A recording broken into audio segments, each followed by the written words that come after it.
She said I had a boyfriend, which was true. Billy Harris was his name, and I got all embarrassed even though no one could see me. Then she told me he liked me too, which was not so true, since if you asked him, "Do you like Katie Nash?" he would have said, "Who?" I miss my aunts a lot. Since my mother died a couple of years ago, I never see them anymore. We used to go and visit for a week or so every summer.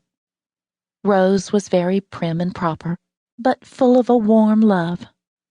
When I used to stay there, my cousins and I washed up for bed at night in a dishpan at the kitchen sink, and Aunt Rose made sure we got our ears good.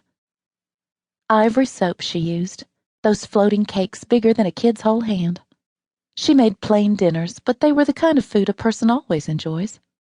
Like just meatloaf from the recipe on the back of the oatmeal box, served with mashed potatoes, butter filling the little well in the middle, and some green beans from the can, all served on an embroidered tablecloth. Her sheets smelled like outside, and everybody used to say you could eat from her kitchen floor. I used to think, why would you want to do that? And I would imagine my Uncle Harry sitting there, cross-legged, with his napkin tucked into his shirt, leaning over awkwardly to lift his scrambled eggs from the linoleum. Aunt Betty was a wild woman. That's what she called herself. She told me she was engaged to another man when my Uncle Jim proposed to her. She wore a lot of makeup and smoked constantly, and painted her fingernails and toenails blood red. She and my uncle were very social, and I never saw anyone look as glamorous as she did when they went out. She would wake up her children for a meteor shower or a good sunrise, and she was always asking them to tell her things they learned in school. She thought her children were wonderful. Every Sunday morning, she would make monkey bread, and there was always enough for everyone. My dad doesn't want to visit my aunts anymore. I guess he has a new life now with my stepmother, Ginger, and the aunts just don't figure in. Sometimes I get mail from them. A joke card from Betty, a card with Jesus on it from Rose.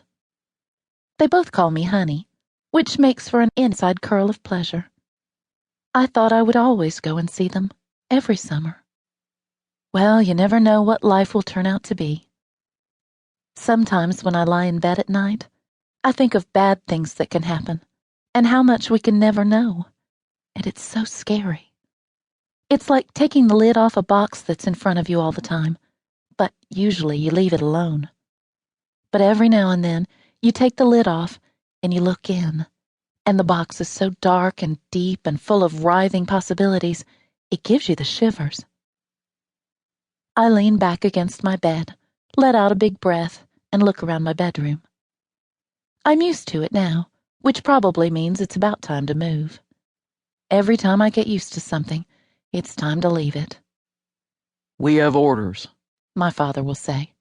And that's that. We're on the way to wherever the army tells us to go. I like this room. It feels more private than any place I've ever had, situated the way it is at the end of the hall. If my sister Diane were still living with us, she would have gotten this room. She always got the best room. But she lives by herself in California now, because she ran away when she was 18. We talk about twice a month, and once in a while she comes to visit. But mostly it's just no good between her and my father. It never was. My father was always fierce, but after my mother died, it seemed like he got a lot worse. And Diane finally just left. He never talks about it, but I know he is sorry. One thing my stepmother has done is to make my father a little softer, not so mean. It's odd. I think he loved my mother more, but he treats Ginger better. And I think I know why. It is because she is not as nice to him as my mother was. She pushes back sometimes. She draws a line and says, "Don't you cross this." Now you tell me why someone is nicer to the person who treats him worse. My favorite place in my room is my desk drawer. In it is a little figure of a bird all covered with jewels. I don't think they're real jewels, but maybe they are. It was given to me by a boy I did not know, for no reason. It was a while ago, just after my mother had died, and I was sitting